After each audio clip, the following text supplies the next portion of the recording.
मित्रों, भारतीय टीम की श्रीलंका दौरे पर वनडे सीरीज के दौरान जो हार हुई है 1997 के बाद पहली बार ऐसा हुआ है कि हम कोई वनडे सीरीज हारे हैं, वो भी श्रीलंका के सामने। इसीलिए इस हार को लोग सहन नहीं कर पा रहे हैं। लोग लगातार आलोचना कर रहे हैं। कोई खराब प्रदर्शन करने वाले खिलाड़ियों की आलोचना कर रहा है तो कोई कोच गौतम गंभीर की आलोचना कर रहा है।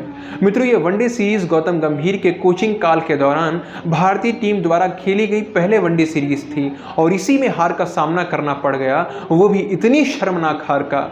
वैसे इसे गंभीर का दुर्भाग्य कहकर छोड़ा जा सकता था, लेकिन वास्तव में यह दुर्भाग्य नहीं बल्कि किए गए कर्मों का फल है।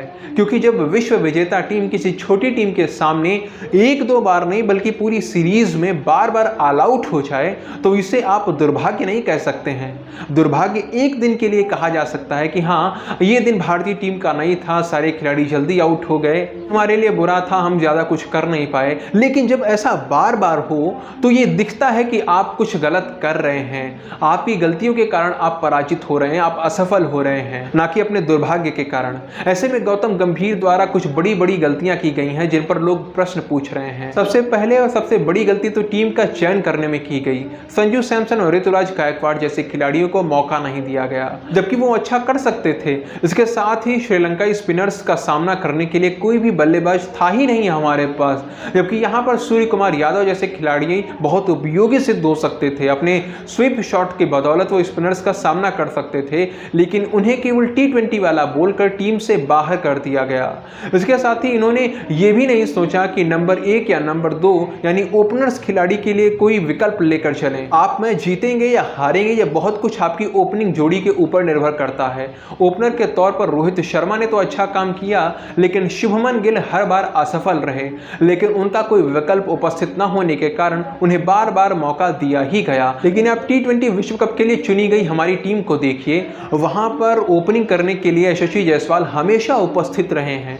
हालांकि उन्हें खेलने का मौका नहीं मिला, ये अलग बात है, लेकिन एक विकल्प के रूप में वो हमेशा हमारे पास उपस्थित थे। तो गंभीर की दूसरी बड़ी गलती ये रही कि जैसी भी टीम इन्होंने सिलेक्ट की थी उसमें से कम प्लेइंग 11 तो अच्छी चुनते, लेकिन इन्होंने प्लेइंग 11 के चुनाव में काफ़ी गलतियां की। सबसे पहले तो जब पहले ही मैच में हम हार गए, हम जीत नहीं पाए, मैच टाई हो गया, जीता हुआ मैच हमने खो दिया, तो कम से कम दूसरे वनडे के लिए प्लेइंग 11 में कुछ बदलाव होने चाहिए थे। लेकिन ऐसा नहीं किया गया। जिस प्लेइंग 11 के साथ हम पहले मैच खेलने के लिए आए थे, उसी के साथ हम दूसरा मैच खेलने के लिए मैदान में आ गए। जबकि लोग ये मांग कर रहे थे कि रियान पराग को मौका दिया जाए, ऋषभ पंत को खेलने का मौका दिया जाए, लेकिन गौतम गंभीर ने ऐसा कुछ भी नहीं किया। अगर रियान पराग को पहले ही मौका दे दिया जाता तो शायद वो कुछ अच्छा कर जाते। मित्रों, अब ये मैं गंभीर की तीसरी बड़ी गलती के बारे में बात करूं तो वो है बल्लेबाजी क्रम में बार बार किए गए बदलाव। आप पहले मैच से लेकर तीसरे मैच तक के बल्लेबाजी क्रम को ध्यान से देखिए। सिर्फ नंबर 3 तक के खिलाड़ी आपको समान दिखेंगे, बाकी नीचे के नंबर्स में हर बार कुछ ना कुछ बदलाव देखने को मिलेगा। गौतम गंभीर ने प्रयोग करते हुए वाशिंगटन सुंदर और अक्षर पटेल को ऊपर भेजा, जबकि श्रेयस अय्यर और KL राहुल जैसे बल्लेबाजों को नीचे भेज दिया गया। और ये भी कोई फिक्स नहीं रहा, कभी किसी को ऊपर भेजा गया, कभी किसी को नीचे भेजा गया। इसी तरह बार बार कोई ना कोई बदलाव करने को देखने को मिला और उसी का परिणाम ये रहा कि कोई भी खिलाड़ी एक जगह सेट नहीं हो पाया और भारतीय टीम को इतनी बुरी पराजय का सामना करना पड़ा।